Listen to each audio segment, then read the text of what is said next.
My name is Zoyander Street. I'm an artist researcher working with games and computers.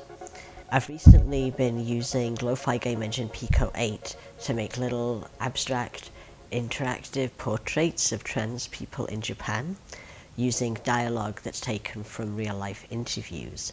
And I'm very excited that those works are going to be included in this exhibition. Although there are plenty of nostalgic collections of retro games, for various reasons, it's not often easy to find work by LGBTQ creators or featuring LGBTQ content or other marginalized works within these collections, especially when so many of them are the private collections of people who are kind of part of a hobbyist community.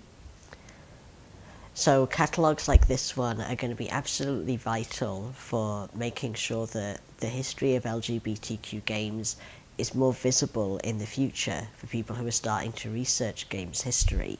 Looking at a lot of the work in games history that's based on fan collections, it's very easy to get the impression that games history has been kind of linear.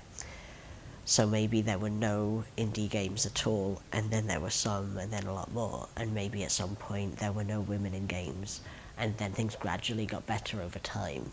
It's a sort of game-like narrative of history that suggests that as a culture we're leveling up in terms of our representation and diversity.